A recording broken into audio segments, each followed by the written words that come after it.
Hello, this is Lady Boulay, and I hope you're having a wonderful day. Thank you for your support. Thank you for subscribing to the channel. Thank you for your thumbs up, for your comments, and thank you for sharing the videos. Thank you for all you do to support the channel. And yes, we are commanded to love one another, whether we want to or not, or whether we agree with each other or not. There is a demeaning tactic that white people have been using on black people ever since we came into contact with them. And it goes something like this: You're not smart enough. You're not good enough. You don't know enough to do this. They have put us in a box mentally and psychologically to a certain extent.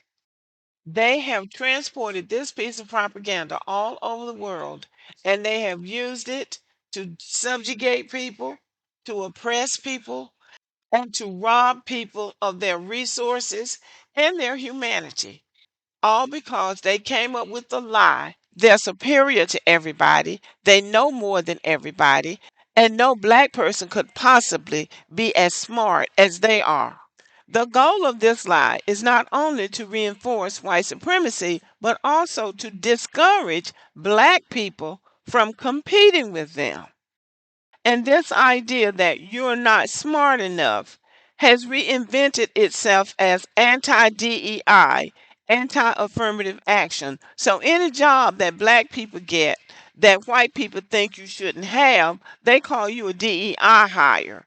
So now they're using that to purge black people of employment opportunities. So they have taken it to another level. It's to reinforce white supremacy and to keep black people from competing with them because they don't want to compete, because they know what's going to happen if black people are on an even playing field. They know what's going to happen. They know they're going to get outsmarted. They know they're going to get outworked and outperformed, and they know they're going to come up looking just like what they are, mediocre to below average. Many of them will. So it's just like in the case of the Black Manosphere and the Save Yourself Black Man and the Red Pill characters. The only people who could put a stop to that were black men, because this was an attack on black women. The only people who could put a stop to it were and are black men. And the more black men push back against that, the more they seem to deflate, because they're operating on an inflated lie. So once that lie gets challenged, then it begins to deflate. So it's the same thing with this you're not smart enough white crowd. The only people who can challenge them and deflate this mentality is other white people.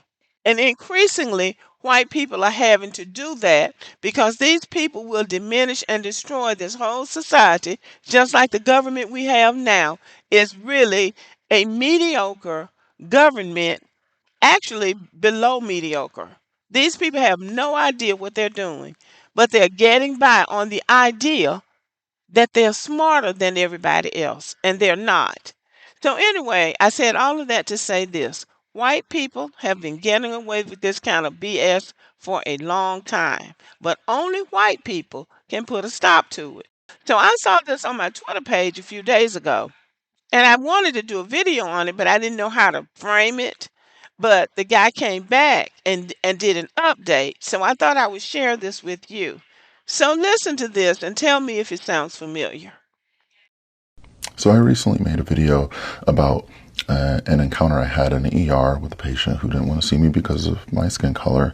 And the most common question I had was, what happened afterwards? Well, what happened is he didn't want to see me, so they called my colleague, who was white, and my colleague came down and he wanted to know what was going on, and he saw that I was on the initial call form, so he asked me, hey, why aren't you seeing this patient?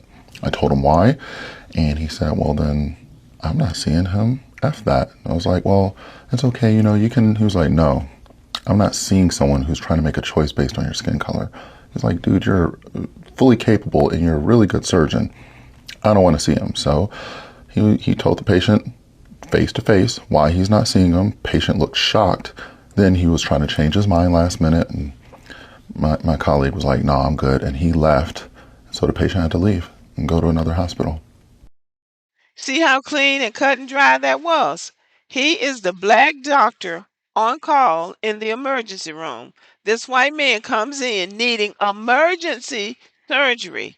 But when he sees the black man who can't possibly be capable enough to operate on him, he says, "No, I don't want you. I want a white doctor." And by the way, they don't just do this to black people, they do it to Asians and Hispanics too, if they know the person is Hispanic. They'll do it to any non-white person. But anyway, when they called for the white surgeon came down there and found out what the situation was, that the man had rejected the black doctor because he's black. The white doctor said, "Well, I'm not going to operate on you either."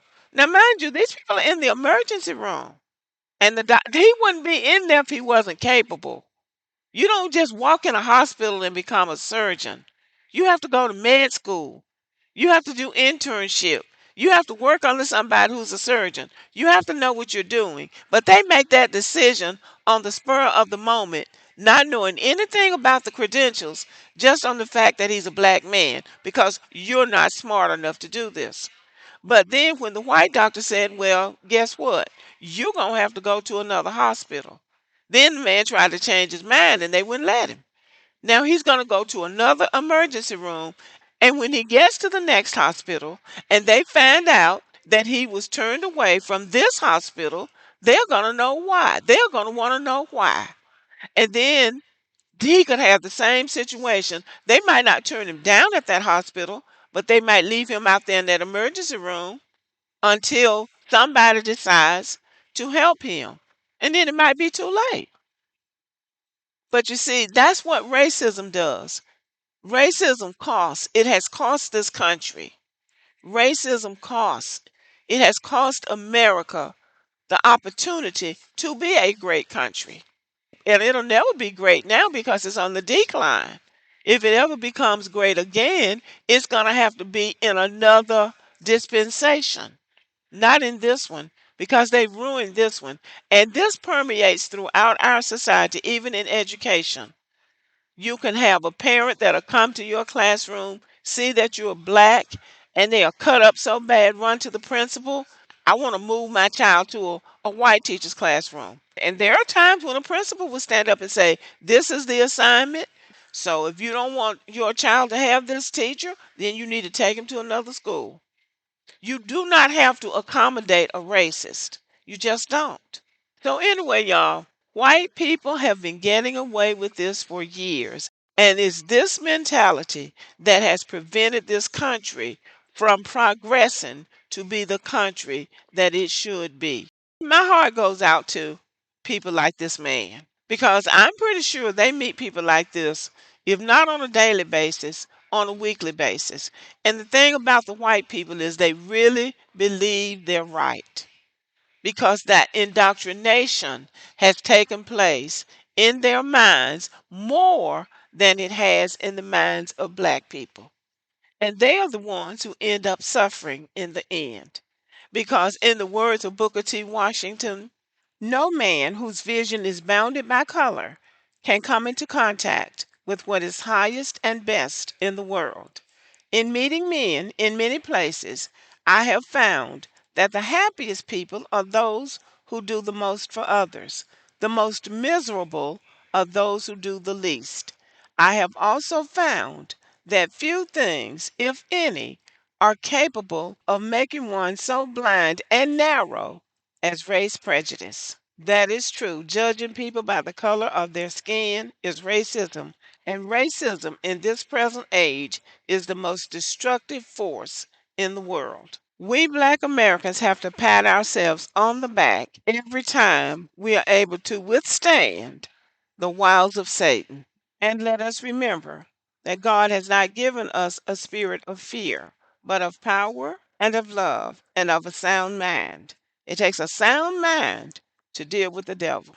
Okay, y'all. Thank you for listening. Let me know what you think about this video. Give me a thumbs up and have a great day.